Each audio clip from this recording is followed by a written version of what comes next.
খেলাধুলায় লজ্জা শব্দটি আমি ব্যবহার করতে চাই না, বলেছি, অনেকবার বলেছি। কিন্তু একই সঙ্গে কিছু কিছু সময় আসে যখন এই লজ্জা শব্দটা ছাড়া অন্য কোনো কিছু দিয়ে পরিস্থিতিটা বোঝানো যায় না। এই যে বাংলাদেশ আজ একটা টি-20 ম্যাচে সংযুক্ত আরব আমিরাতের কাছে হেরে গেল, এটাকে কি আপনি লজ্জাজনক বলবেন না? বাংলাদেশ ক্রিকেটের জন্য এটাকে একটা কলঙ্কজনক অধ্যায় বলবেন না? যদি না বলেন তাহলে তো বাংলাদেশের ক্রিকেটকে, বাংলাদেশের ক্রিকেটারদের, বাংলাদেশের ক্রিকেটের টিম ম্যানেজমেন্টকে আপনি দায়মুক্তি দিয়ে দিচ্ছেন।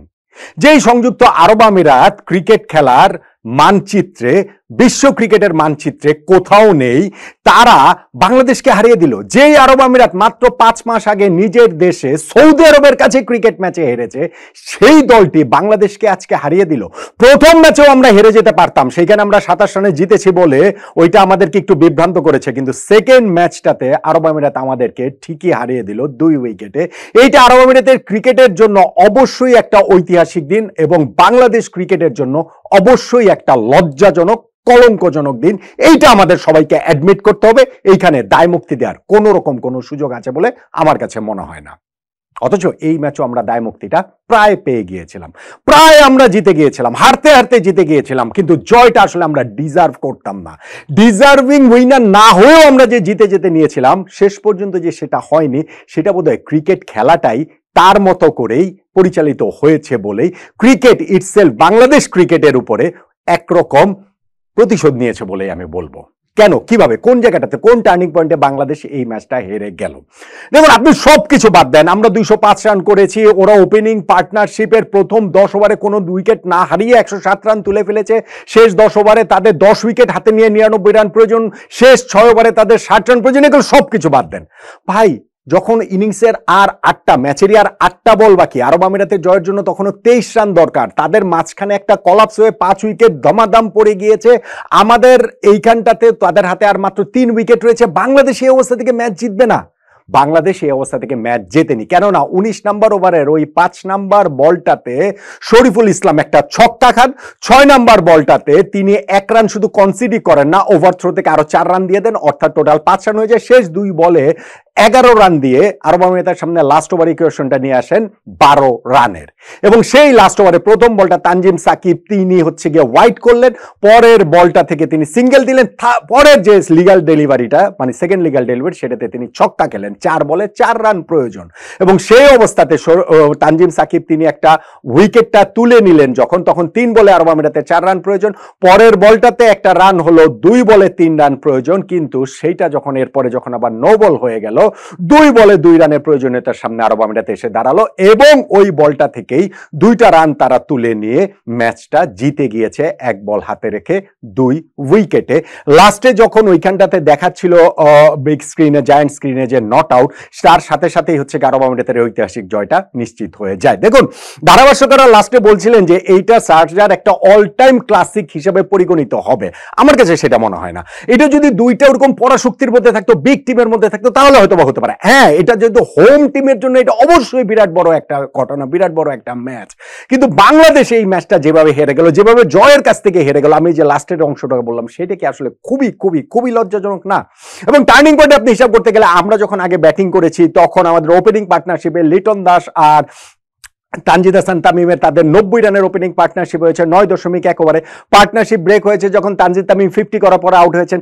লিটন দাস তিনি 32 বলে 40 করেছেন, যদিও তিনি একটা লাইফ পেয়েছিলেন।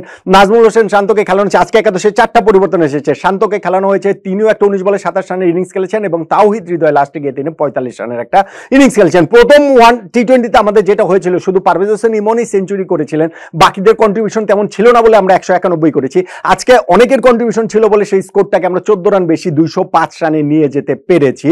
সেইটা কি আসলে গুড এনাফ ছিল কিনা? এবং টার্নিং পয়েন্টে যখন হিসাব ধরবেন এবং লাস্টের ম্যাচটা যখন এত টাইট হয়ে গেছে সেই হিসাব ধরবেন, তখন আপনার মাথায় রাখতে হবে যে আমরা আমাদের ব্যাটিং ইনিংসের লাস্ট ওভারে 6 উইকেট হাতে নিয়ে ঢুকেও 4 রানের বেশি তুলতে পারিনি। প্রথম বলটাতে তাওহিদ হৃদয় আউট হয়ে গেছেন, পরের 5 বলটাতে আমরা ওই 4 রান মাত্র তুলেছি, শামীম পাটোয়ারি, রিশাদ হোসেনরা ক্রিজে থাকা সত্ত্বেও। সেইটা আমাদের জন্য লাস্টে গিয়ে কস্টলি হয়ে গিয়েছে।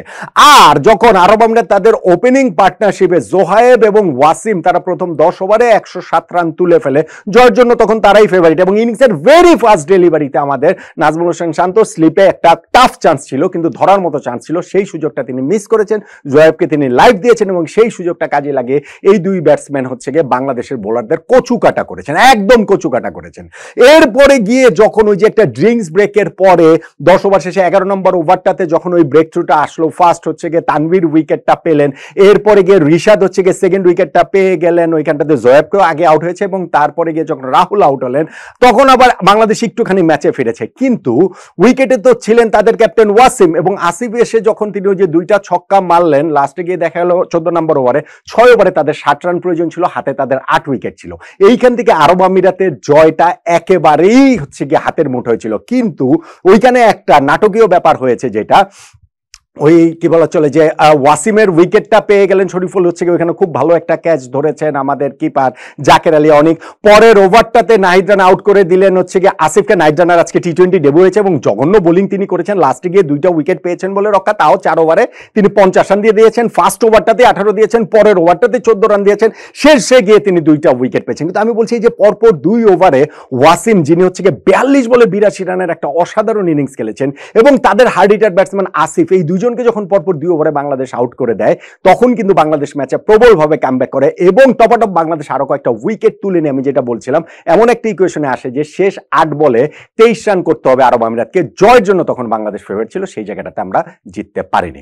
টার্নিং পয়েন্ট তাহলে এই যে শেষ, আমি মনে করি যে 8 বলে যে 23 রান আমরা ডিফেন্ড করতে পারিনি, শরীফুলের ওই ওভারটায় যখন তিনি ছক্কাটা খেলেন এবং তিনি হচ্ছে গিয়ে ওই ওভার থ্রোতে যখন আরো 4টা রান 5টা রান হয়ে গেল, ওইটাই আমার কাছে মনে হয় টার্নিং পয়েন্ট। অবভিয়াসলি লাস্ট ওভারটাকেও ধরতে হবে, বাংলাদেশের নির্বুদ্ধিতাও আসলে টার্নিং পয়েন্ট, সেটা নিয়ে আসলে আলোচনা করব, অন্য একটা ভিডিও করব। এই শেষ 8 বলে যে 23 রান আমরা ডিফেন্ড করতে পারিনি, তারা যে আসলে জিতে গিয়েছে, এইটাই সবকিছু ছাপিয়ে শেষ পর্যন্ত গিয়ে টার্নিং পয়েন্ট। প্রথম বলে শান্তর ওই ক্যাচ মিসের কথাটাও বলতে হবে, তাতেই তো 105-7 রানের ওপেনিং পার্টনারশিপ হয়েছে। তারপরেও আমি শেষ এই 8 বলটাকে বাংলাদেশের ক্রিকেট ইতিহাসের এই লজ্জাজনক একটা পরাজয়ের টার্নিং পয়েন্ট হিসেবেই দেখছি।